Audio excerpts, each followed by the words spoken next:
এভাবেই চলে গেল সারাদিন। রায়, আদি এখনো কেউ কারোর সাথে দেখা করেনি। কিভাবে কি শুরু করবে, কি কথা বলবে কিছু বুঝতে পারছে না আদি। সবকিছু যেন একটা গোলক ধাঁধার মতো লাগছে। সন্ধ্যায় পরিবারের সকলে হালকা চা নাস্তা করলো, আড্ডা দিল। সবাই সবার কাজে ব্যস্ত। হঠাৎ আলী আহমদ খান বলল, আদি এখনো সময় রয়েছে, ভাবনা চিন্তা করে সিদ্ধান্ত নেও। তুমি কি সম্পর্কে থাকতে চাও নাকি পিছিয়ে আসতে চাও? মোজাম্মেল খান বলল, আদি, কাউকে ভালোবাসলে সেই ভালোবাসা মানুষের প্রতি দৃঢ় থাকা লাগে, হালকা আঘাতে যেন ভেঙে না যায়। আলী আহমদ খান বলল, আদি, তোমার কাছে এগুলো স্বপ্নের মতো লাগতে পারে। পরিবারে বড়রা কেন এরকম কথা বলতেছে? আমরাও আগে এই প্রেম ভালোবাসার বিপক্ষে ছিলাম। যেই প্রেম ভালোবাসার জন্য তোমার ফুফুকে কত বছর পরিবার থেকে সম্পর্ক ছিন্ন করে থাকা লাগছে। কিন্তু এখন সময় পরিবর্তন হয়েছে, সাথে মন মানসিকতাও। দেখো, তোমার বড় ভাই আপুরাও কিন্তু প্রেম করে বিয়ে করেছে। তাদের ভালোবাসা ছিল প্রখর, কোনো বাধা মানেনি। সবার সাথে লড়ে গেছে, কিন্তু ভালোবাসা থেকে পিছু পা হয়নি। এখন তোমার জীবন, তুমি সিদ্ধান্ত নাও কি করবে, পরবর্তীতে যেন আফসোস করতে না হয়। ইকবাল খান বলল, আদি, এখনো সময় আছে, নিজের মনকে বুঝাও। এখন সিদ্ধান্ত তোমার, তুমি কি চাও।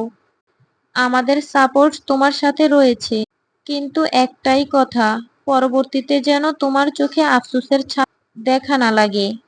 রাতের খাবার শেষে সকলেই নিজের ঘরে চলে গেছে। বাড়ির চারপাশ নিস্তব্ধ, শুধু মাঝখানে দমকা বাতাসে জানালার পর্দা নড়ে উঠছে। আদি বারান্দায় দাঁড়িয়ে আকাশের দিকে তাকিয়েছিল। হঠাৎ পিছন থেকে দৃঢ় পায়ে কেউ এসে পাশে দাঁড়ালো। রাই। রাই বলল, তোমার মনে আছে প্রথম যে চিঠিটা তুমি আমাকে দিয়েছিলে? তাতে তুমি লিখেছিলে, তুমি এলে সব কষ্ট ভুলে যাই, তুমিই আমার ঘর। আজ এতদিন পর আমি এসেছি, আমি কি এখনো সেই ঘর? আদি চুপ করেছিল। কিছুক্ষণের নীরবতা ভেঙে বলল, ভুলিনি রাই, কিন্তু ভুলে থাকার অভিনয় শিখে গেছি। তুমি হঠাৎ করে হারিয়ে গিয়েছিলে। আমি আমার উত্তর পাইনি, খোঁজ পাইনি, জানতেও পারিনি কেন। রায় চোখ নামিয়ে ফেলল। আদি, আমি তোমার জীবন থেকে ইচ্ছে করে সরে যাইনি। আমার বাবা তখন অসুস্থ ছিল, আর হঠাৎই ওদের সাথে আমাকে কানাডা যেতে হয়। তখনকার সময়টায় আমার জীবনের উপর নিজের কোনো অধিকার ছিল না। তোমাকে বোঝানোর সুযোগ পাইনি।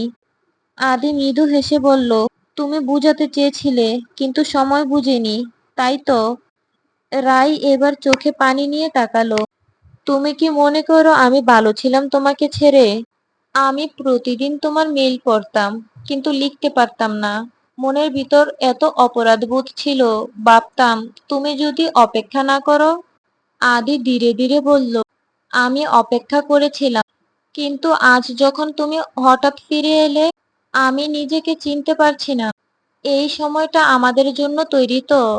না, শুধু মনে করিয়ে দিতে এসেছে আমরা কি হারিয়েছিলাম।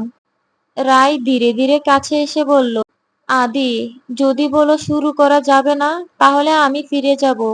কিন্তু যদি এখনো মনে হয় কিছু বাকি আছে, তাহলে চলো দুজন মিলে শেষটাকে নতুনভাবে লেখা যাক।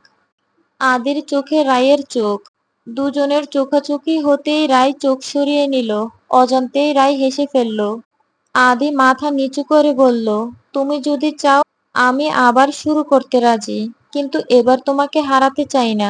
রায় তার হাত ধরে বলল, আমি এবার হারাতে আসিনি, ফিরে এসেছি চিরদিনের মতো। দূরে কোথাও ঘড়ির কাঁটা রাত 12টা বাজার শব্দ দিল। পুরনো গল্পটা যেন আবার শুরু হলো, নতুন একটা রঙে, নতুন একটা প্রেক্ষাপটে।